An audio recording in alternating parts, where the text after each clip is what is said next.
Hello, so welcome to our online flower crown workshop. Happy Hem Party. Hope you're all having a lovely time and that you've had a few nice things to eat and some drinks and you're ready to make some fabulous flower crowns.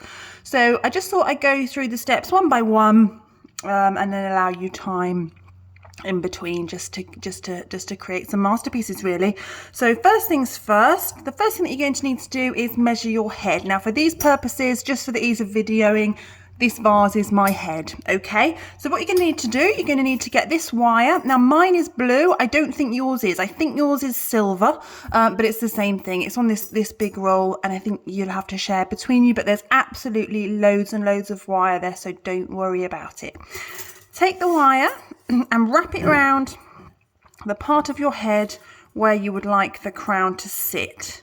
Okay, so it might be easy to get a friend to help you, but wrap it around the part of your head where you would like the crown to sit, and then wrap it around about another 2 or 3 inches so that you've got an overlap of around about 2 or 3 inches. Okay, and then just cut that wire off. So you'll see then that's what you've got that sort of shape where you've got the double layer at the bottom, which is just going to mean it doesn't come apart so easily when we start wiring it.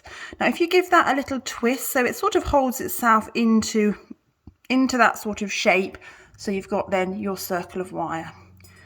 Then what we're going to do, I'll just put my head out the way.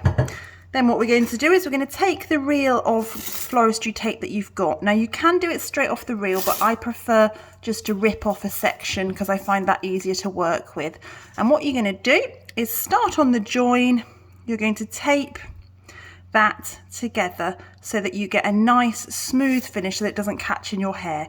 But basically we're going to wrap the floristry tape, pulling it tight as we go. It does stick on itself because it is sort of quite sticky. You might get quite sticky fingers.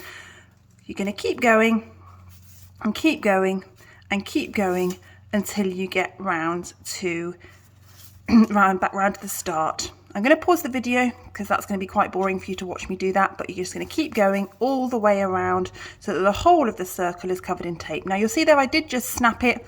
Don't worry about that. Just start again and it will just keep sticking to itself. See you in a minute.